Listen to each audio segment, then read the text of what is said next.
대구 동성로가 관광특구로 지정받았습니다. 코로나19 이후 속절없이 쇠락하고 있는 동성로가 옛 명성을 다시 되찾을 수 있을지 주목됩니다.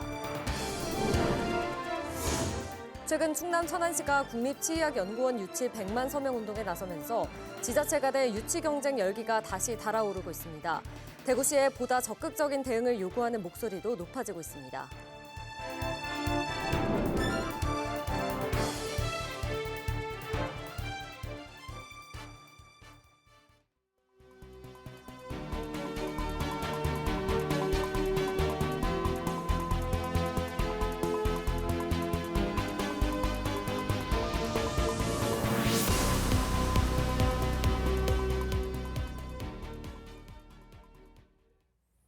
시청자 여러분 안녕하십니까? BTV 대구 뉴스입니다. 첫 소식입니다. 대구 동성로가 관광특구로 지정됐습니다. 동성로는 앞으로 관광객 유치를 위한 48개 사업이 집중 추진됩니다. 계속된 경기 침체에 코로나19를 거치면서 속절없이 쇠락하고 있는 동성로가 옛 명성을 다시 되찾을 수 있을지 주목됩니다. 김민재 기자가 보도합니다. 대구 최대의 번화가였던 동성로는 계속된 경기 침체에 코로나19를 거치면서 점점 쇠락의 길로 접어들었습니다. 지난 1분기 기준 동성로 중대형 상가의 공실률은 20.1%입니다. 상가 5곳 중 1곳은 비어 있다는 의미로 전국 평균인 13.7%보다도 크게 높습니다. 쇠퇴하고 있는 동성로 상권을 살리기 위한 대책 중 하나로 추진된 것이 바로 관광특구 지정. 관광특구로 지정을 받으면 특구 내 시설은 지자체 등에서 지원이 가능하고 관광진흥개발기금을 사용할 수 있을 뿐만 아니라 최상 등급의 호텔에서는 카지노 영업도 가능하기 때문입니다. 대구 동성로가 관광특구로 최종 지정을 받았습니다. 대상지는 동성로와 양령시 주변 1.16제곱킬로미터입니다. 최근 1년간 외국인 관광객 수 10만 명 이상 등 관광특구 지정을 위한 법적 요건을 모두 충족했습니다. 관광특구는 지금까지 전국 13개 시도에 34곳 지정되어 있었습니다. 이번에 동성로가 관광특구로 지정을 받은 건 대구 첫 사례입니다. 이에 따라 중구청은 의료관광 활성화 사업과 외국인들을 위한 관광 코스 개발 등 총 48개 사업을 본격 추진하기로 했습니다. 외국인 관광객들에게 의료와 관광을 함께 체험해 볼 수 있는 기회를 제공을 하려고 합니다. 또한 저희가 의료관광 홍보 파우치도 제공하려고 하고 있고, 그다음에 의료관광 SNS 홍보단을 운영하여서 글로벌 홍보 마케팅을 강화하고자 합니다. 또한 외국인 관광객을 대비해서 외국인 맞춤형 투어 코스도 개발을 해서 저희 한복 체험을 하고. 동성로가 관광특구로 지정을 받으면서 동성로를 되살리기 위해 대구시가 지난해부터 추진하고 있는 동성로 르네상스 프로젝트도 탄력을 받을 것으로 보입니다. 장기적으로 앞으로 이제 동성로가 한 단계 더 발전할 수 있는 여건이 마련됐다는데 큰 의미를 두고 싶습니다. 그래서 저희가 이제 차근차근 골목 상권을 비롯한 관광 시설을 준비해 나가면 나중에 틀림없이 동성로가 걷기 좋고 문화예술이 가득한 아주 좋은 길이 되리라고 저는 생각합니다. 한때 대구의 중심으로 젊은이들의 성지라 불렸던 동성로가 침체를 딛고 다시 옛 명성을 되찾을 수 있을지 주목됩니다. BTV 뉴스 김민재입니다. 국립치의학연구원 유치를 위한 지자체 간의 경쟁에 다시 불이 붙었습니다. 지난 연말 국립치의학연구원 설립에 대한 법적 근거가 마련되면서 유치 경쟁이 시작됐었는데요. 최근 충남 천안시가 대통령 공약 사업으로 지정을 촉구하는 100만 서명 운동에 나서면서 지자체 간 유치 경쟁에 새로운 국면이 전개되고 있습니다. 우성문 기자의 보도입니다. 국립치의학연구원 유치를 위한 지자체 간 경쟁 열기가 달아오르고 있습니다. 최근 천안시가 대통령 공약 사업으로 지정을 촉구하는 100만 서명 운동에 나서면서 유치 경쟁에 다시 불을 붙였습니다. 국내 치의학 산업 시장은 세계 7번째 규모로 성장했으나 연구개발 투자는 전체 보건의료의 2%에 그쳐 체계적이고 종합적인 치의학 연구를 위한 국립치의학연구원 설립 필요성이 대두된 상황. 물론 시제품이나 연구 과제들을 할 수 있는 이제 그런 여건들을 만들어 줄 거니까 아무래도 아마 좀 더 우리 대구가 치과 발전에서는 이 기공계에서는 아마 전 세계적으로 1등이 될 수 있을 것 같습니다. 이에 지난해 12월 보건의료기술진흥법 개정으로 국립치의학연구원 설립을 위한 법적 근거가 마련됐고 대구, 부산, 광주, 천안 등의 지자체가 유치 경쟁에 가세했습니다. 현재 연구원 설립과 운영 등에 대한 연구 용역도 진행되고 있지만 입지는 정하지 않아 지자체 간 유치 경쟁이 과열되는 양상입니다. 부산시는 치의학산업 육성지원 조례를 제정해 유치 경쟁에 나섰고 광주시는 지자체 중 처음으로 연구원 설립의 필요성을 제시했다는 점을 강조합니다. 천안시는 윤석열 대통령의 충남 지역 대선 공약이라는 점을 들어 공모가 아니라 천안으로 지정해야 한다며 서명운동을 벌이고 있습니다. 반면 대구는 수도권을 제외하고 가장 풍부한 산업 인프라와 종사자 수, 우수한 연구기반 등 최적지로서의 요건을 갖추고 있지만 범시민적 유치운동 노력이 부족하다는 지적이 제기되고 있습니다. 연구원 유치를 위한 경쟁이 과열되고 있는 만큼 다른 지자체와 경쟁에서 우위를 선점하기 위해서는 보다 적극적인 노력이 11년째 유치운동을 벌여오고 있는 대구시 치과의사회도 대구시와 정치권, 시민사회에 보다 적극적인 대응을 촉구하고 있습니다.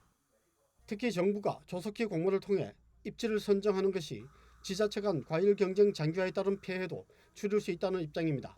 대구의 산업구도가 바뀔 수 있을 정도의 센세이션한 그런 기회가 될 것이다 라고 생각하고 있습니다. 공모로 가느냐 아니면 뭐 대통령 지역 공약대로 천안으로 그냥 지정이 되느냐 하는 문제가 아주 큰 관심사입니다. 대구의 경쟁 우위 확보를 위한 과제로는 산학 연관의 유기적 협력, 시민 공감대 형성을 위한 홍보 강화, 연구원 유치 추진단의 기능과 규모 확대 등이 제시되고 있습니다. BTV 뉴스 우성문입니다. 달서구 송현동에 있는 최고 높이 12층인 아파트가 재건축 절차를 밟고 있습니다. 아직 초기 단계지만 대구에서 10층 이상 아파트가 재건축된 사례가 없는 만큼 중층 아파트 재건축의 신호탄이 될지 주목됩니다. 천혜열 기자가 취재했습니다. 달서구 송현동의 한 아파트. 지은 지 40년 된 노후 아파트입니다. 외벽의 균열은 더 깊어졌고 세대 내부의 결로 현상도 심각합니다. 예비 안전 진단 결과 D등급이 나오자 재건축을 추진하자는 목소리가 일기 시작했습니다. 현재 입주민 동의율은 69%입니다. 정밀 안전 진단을 통해서 D등급을 받고 그 등급을 받았는 상황에서 재건축을 진행하고자 정밀 안전 진단에 대한 동의서를 현재 받고 있으며 정밀 안전 진단 동의서와 함께 신탁 방식에 대한 동의서도 지금 같이 받고 있습니다. 신탁 방식은 조합 방식보다 전문성이 높은 것으로 알려져 있습니다. 입주민들은 주민자치회를 구성해 신탁 회사를 견제하고 감시할 예정입니다. 신탁 방식의 독주를 맞을 수 있는 하나의 단체고요. 주민자치회에서 결정이 되어야지만 신탁 방식에서 그 결재를 가지고 진행을 할 수 있는 방식으로 되어 있는 것으로 저희들은 알고 있습니다. 본격적인 재건축 절차는 2026년부터 밟게 됩니다. 입주는 12년 뒤인 2038년으로 보고 있습니다. 지금 시공 비용이 많이 올랐지만 같은 경기 편성에 비교하면 많이 오른 것도 아니라고 생각합니다. 아파트 값이 오르면 주민 자치 부담률도 줄어들고요. 주민 부담률이 줄어들면 분양에도 크게 문제 없을 거라고 생각하고 있습니다. 대구에서는 아직 10층 이상 아파트가 재건축된 사례는 없습니다. 서구 내당동의 한 아파트가 현재 재건축을 위한 절차를 밟고 있을 뿐입니다. 이번 송현동 재건축 사례가 중층 아파트 재건축의 신호탄이 될지 귀추가 주목됩니다. BTV 뉴스 천혜열입니다. 대구 남구의회 의원 2명이 비판이 이어지던 해외 연수의 한계를 극복하고자 새로운 해외 연수 실험에 도전해 주목을 받고 있습니다. 모든 연수 계획은 의원들이 직접 작성했고 현지 전문가와 관계자들도 스스로 섭외했습니다. 연수에는 공무원이 아닌 지역 전문가들이 동행합니다. 김민재 기자의 보도입니다. 지난 5월 대구 달서구 의회는 5,700만 원을 들여 호주와 뉴질랜드로 해외 연수를 떠났습니다. 하지만 공항으로 가는 출발 버스에서부터 술이 오갔고 현지에서도 관광지 위주로 다녀온 게 알려지면서 논란이 크게 일었습니다. 대구뿐만 아니라 전국 지방의회 대부분은 해외 연수를 갈 때마다 외유성, 혈세 낭비라는 단어가 꼬리표처럼 붙었습니다. 이런 가운데 대구 남구 의원 2명이 비판만 받던 기존 해외 연수에서 탈피하겠다며 새로운 형태의 해외 연수를 기획해 주목을 받고 있습니다. 의원들은 다음 달 1일부터 8박 11일의 일정으로 세계 3대 공연 축제인 영국 에든버러 프린지 페스티벌을 찾을 예정입니다. 여기에는 여행사 직원이 아닌 이미 프린지 페스티벌에 초대받은 대구 지역 예술인과 통역 및 영상 제작을 맡을 전문가 등 4명이 동행합니다. 여행사를 선정하지 않고 연수 계획부터 전 과정은 의원들이 직접 기획했으며 전문가와 현지 관계자도 직접 섭외했습니다. 예산은 총 800만 원, 비용이 턱없이 부족해 각자 300만 원씩 자비로 추가 부담하기로 했습니다. 핵심은 공연과 축제가 많은 남구에 해외 선진 사례를 접목시키겠다는 분명한 목적성입니다. 저희는 목적을 가지고 그 목적에 충실하게 해오는 게 우선적으로 1번 목표입니다. 저는 사회에 있을 때 축제 전문가로서 축제를 기획해본 입장에서 과연 해외에 있는 이런 잘 되는 축제들은 어떤 특성이 있고 어떤 것을 가지고 있는지를 보는 게 1순위고요. 연수 후에는 보고서를 직접 쓰고 현지에서 직접 찍은 영상을 통해 기록을 남기기로 했습니다. 지금까지 없었던 구조를 만들어내는데 하나 일조할 만한 해외 연수라고 생각을 하고요. 그 결과물로서 이제 오히려 그 지방의회의 잘못된, 그러니까 부족한 이 제도를 개선할 수 있는 근거를 마련할 연수라고 생각을 합니다. 해외 연수에는 대학생도 참여해 연수 대상의 폭을 넓혔습니다. 대명동 같은 경우에는 문화 쪽으로 많이 발달해 있잖아요. 그래서 저도 이제 지역 주민으로서 또 남구 청년 정책위원회 또 지역 혁신 분과장으로서 어떻게 대명동의 문화 산업 그리고 또 대명동의 축제 같은 걸 발전시킬 수 있을까 개인적으로 고민해보고, 전에 없던 남구의회의 시도가 비판만 받던 지방의회 해외 연수의 한계를 탈피할 수 있을 새로운 모델이 될 수 있을지 주목됩니다. BTV 뉴스 김민재입니다. 세계 최대 규모의 몰입형 미디어 아트 전시관이 부산에 문을 열었습니다. 이 전시관은 지난 2020년 제주에서 첫 문을 연 뒤 이번이 8번째인데요. 부산만의 독특한 미디어 아트도 감상할 수 있다고 합니다. 김석진 기자가 다녀왔습니다. 온 사방이 장미꽃밭입니다. 바람 소리와 새소리뿐만 아니라 꽃향기도 느껴집니다. 미로와 같은 어둠의 공간을 지나면 새로운 공간이 나타납니다. 심장이 뛰는 소리에 맞춰 움직이는 영상들. 태초의 생명이 탄생하는 과정을 담은 듯합니다. 전 세계 700만 명이 방문한 미디어 아트 전시관이 부산에 문을 열었습니다. 저희가 2020년 9월 말에 제주를 시작으로 21년 여수 강릉, 그리고 22년부터는 이제 해외 확산을 하기 시작해서 22년에 홍콩, 23년에 중국 청두, 그리고 미국 라스베가스, 그리고 올해 2월에 이제 그 아랍에미리트 두바이, 이렇게 7개의 전시관을 오픈을 했고, 이곳 아르테 뮤지엄 부산이 이제 그동안 저희가 개관했던 전시관 중에서 가장 규모가 큰 한 1,700평 정도를 사용하는 이제 국내의 4번째, 그리고 아마도 국내의 마지막 전시관이 될 것 같습니다. 부산 전시관의 주제는 순환입니다. 19개 공간에서 작품이 선보이는데 이 중 16개가 처음 공개되는 작품입니다. 특히 프랑스 오르세 미술관의 명화들을 미디어 아트로 재구성한 작품들은 부산에서만 볼 수 있습니다. 각 아르테 뮤지엄의 가든이라고 하는 공간에는 각 지역의 소재, 지역의 인문학적인 자연적인 요소를 활용한 작품들을 제작을 계속 해왔는데요. 이곳 부산에서도 저희가 이제 스테리 부산이라는 이름으로 해서 아마도 부산을 상징한다고 할 수 있는 돌아와요 부산항에, 부산갈매기, 부산에 가면 이제 이런 음악에 맞춰서 부산의 여러 가지 자연 요소, 인문학적인 요소 이런 것들을 좀 경험해 볼 수 있는 작품이 이곳 부산에서만 특별히 상영이 됩니다.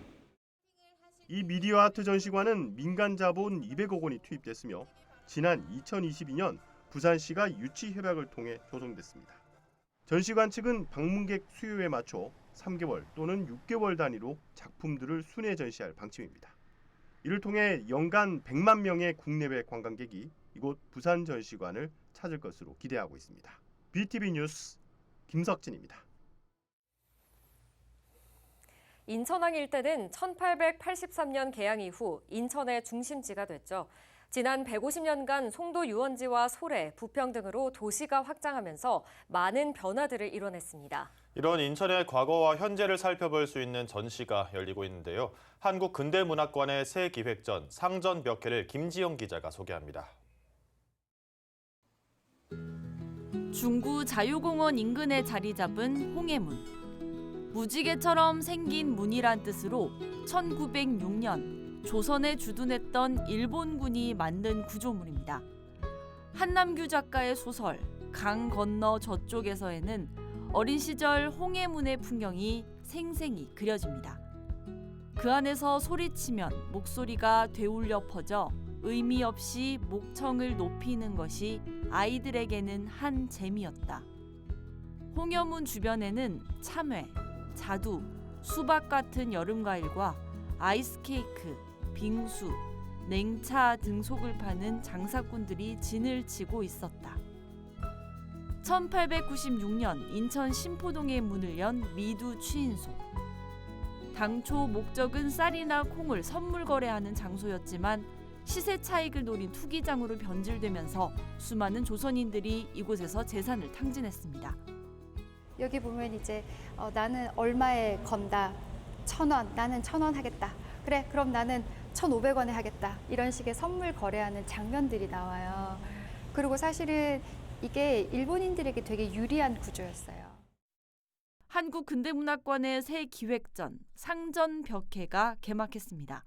1883년 개항과 함께 시작된 인천 바닷길의 역사. 인천항을 시작으로 송도 유원지와 소래, 부평 등 도시가 확장하는 과정을 옛 사진과 그림, 문학작품과 함께 살펴볼 수 있습니다. 인천이 개항 이후로 근 150년을 도시로 성장해 왔잖아요. 그래서 이제 근대 도시로 성장해 왔던 그 과정이 어떻게 어떤 부침이 있었는지를 좀 시각 자료와 또는 또 텍스트 자료로 함께 보여드리고 싶어서. 이번 전시는 특별히 시민 참여 전시로 구성됩니다. 시민들이 소장하고 있던 인천의 과거와 현재 모습을 문학관에 제출하면 이곳에 함께 전시할 예정입니다. 이번 전시는 개막할 때 모든 걸 완성해 놓은 그런 전시가 아니고 시민들이 갖고 계신 옛날 사진이나 그림이나 이런 것들을 저희가 받아서 폐막할 때 오히려 완성되는 전시의 개념으로 한번 그렇게 구성을 해봤습니다. 지난 150년간의 인천의 변화를 체감할 수 있는 한국근대문학관의 기획전 상전벽해는 11월 10일까지 관람할 수 있습니다. BTV 뉴스 김지영입니다.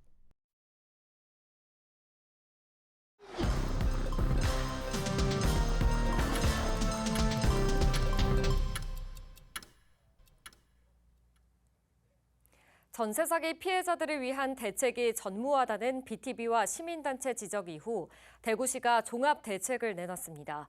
시는 전세 사기 피해 지원 종합 대책을 수립하고 특별법상 피해자로 결정된 임차인에게 생활안정 지원금을 최대 120만 원 지원하기로 했습니다. 또한 피해 주택에서의 이사가 불가피한 경우 최대 100만 원의 이주비도 지원할 방침입니다. 오는 9월에는 전세 피해 지원센터를 설치해 피해자 신청과 지원 정책 신청까지 한 번에 가능한 서비스도 제공할 계획입니다. 대구시가 저소득층과 장기 실직자 등을 대상으로 공공일자리 사업 참여자를 모집합니다. 모집 분야는 행정 지원과 공공 서비스 지원, 환경 정비 등이며 총 625명을 선발할 예정입니다. 신청 대상은 가구 소득이 중위소득 70% 이하인 사람이며 관할 구군청의 심사를 거쳐 선발됩니다.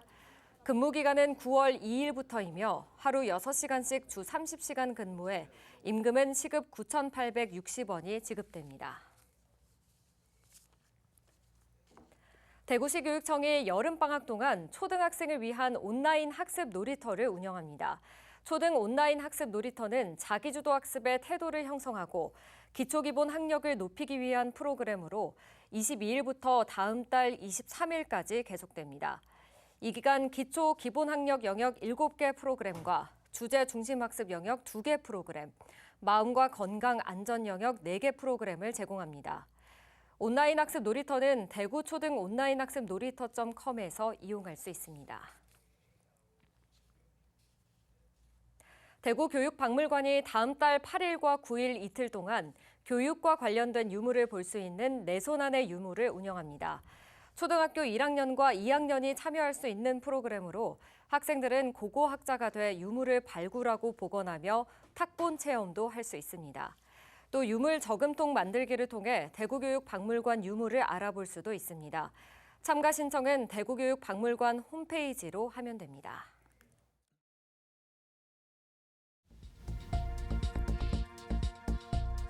서구청이 주민참여예산위원회 총회를 열고 내년도 주민참여예산 사업 105개를 최종 선정했습니다. 선정된 사업은 골목길 미끄럼 방지 도로 포장과 달서천 산책로 포충기 설치 등입니다.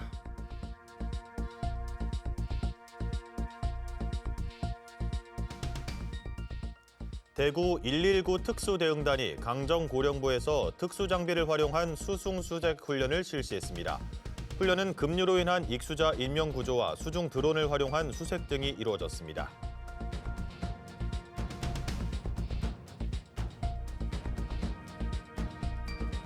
계명대 동산도서관이 소장하고 있는 진성 이씨 족보가 대구시 유형 문화유산으로 지정됐습니다. 진성 이씨 족보는 퇴계 이황 가문의 족보입니다.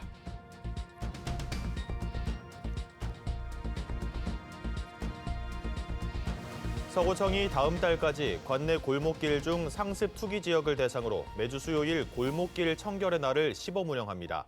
청결의 날에는 성소 차량 15대와 환경 공무직 28명을 집중 투입합니다.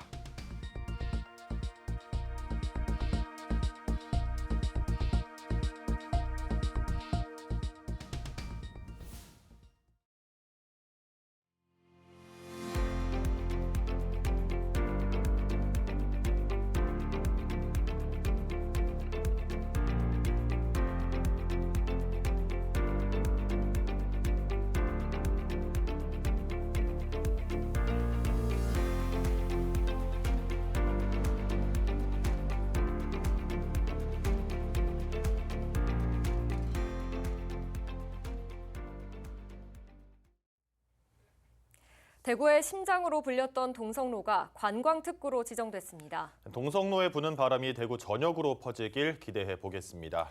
저희는 시청자에게 힘이 되는 뉴스로 다시 찾아뵙겠습니다. 함께해 주신 여러분 감사합니다.